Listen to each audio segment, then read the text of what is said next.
Hello again.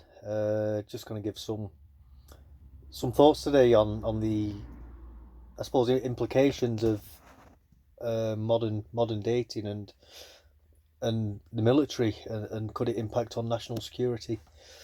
Um, I was speaking with a younger colleague the other day.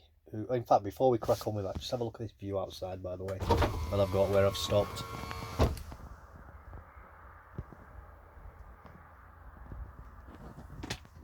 Isn't that beautiful? Absolutely beautiful where I'm stopped at. But anyway, back to what I was saying.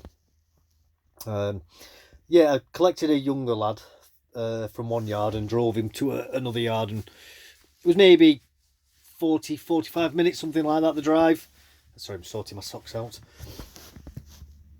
And in it, we were discussing lots of different things. And this younger lad, like myself, he's a veteran, although he's only done 4 years in the army, and much more recently out than myself. He hadn't served any tours of duty either because there aren't really any significant deployments ongoing at this moment in history for us. Um, but he was saying that when it was first kicking off with Russia, he got deployed to Estonia. I think it was under the guise of a large scale training exercise or something like that. I can't remember the exact details. But he went over there, and at the time, he was dating a lady of similar age to himself, who'd gone through training at a similar time to him, and then they'd gone to the phase 2 specialist training, um, where there wasn't very many of them, so they'd known each other a long time, and apparently very close. And I asked him, I said, what was she squaddy fit, which for those who don't know, it means attractive on barracks, but not necessarily off barracks. Um, and he said, no, she was civvy fit, and by civvy fit that means civilian attractive. So as in, like, you'd see her on a night out, or even walking down the street and think, oh, she's an attractive lady. And obviously we were discussing about the issues from a relationship point of view, that when you do have an attractive female on a military camp, every everything with a pulse is sort of aiming in that direction, so to speak.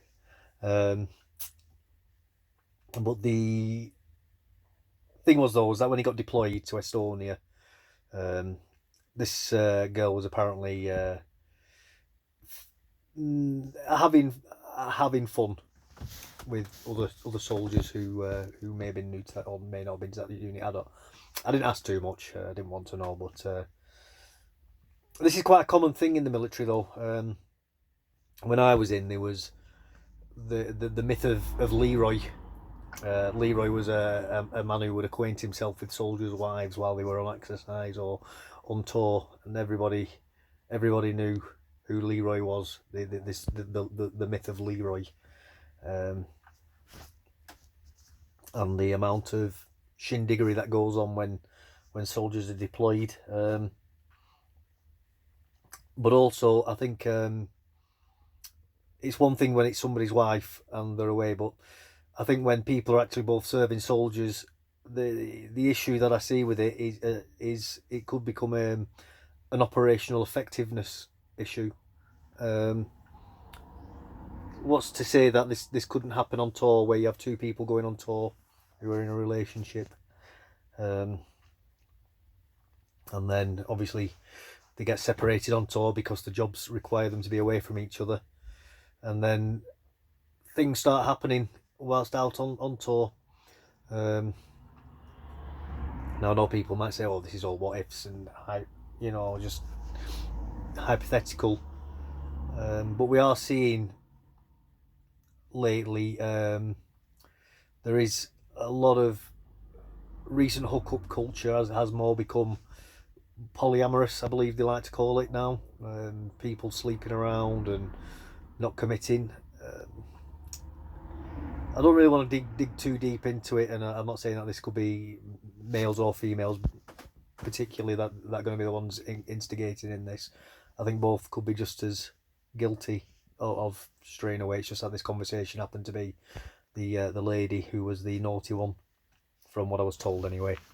Obviously, I'm not privy to the full story, but I've no reason to doubt. But anyway,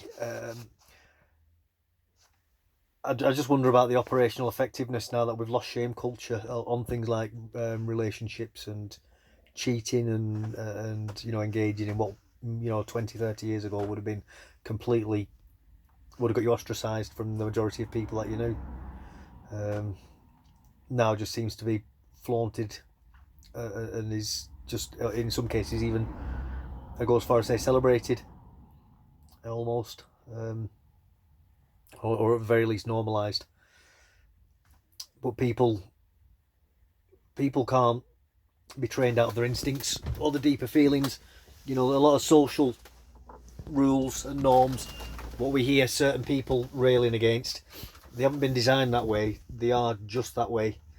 In the same way that we breathe oxygen, we don't choose to breathe oxygen, we just do breathe oxygen. And it's the same way a lot of our interactions and social structures. These are things, at least that I believe, that we don't have much choice in. Things that we do find upsetting and offensive in relationship behaviour isn't something really that we have much choice in. It just is. And I think I'm very concerned about being a veteran myself, about the operational effectiveness of the military in current times, with the way certain social norms have been turned upside down.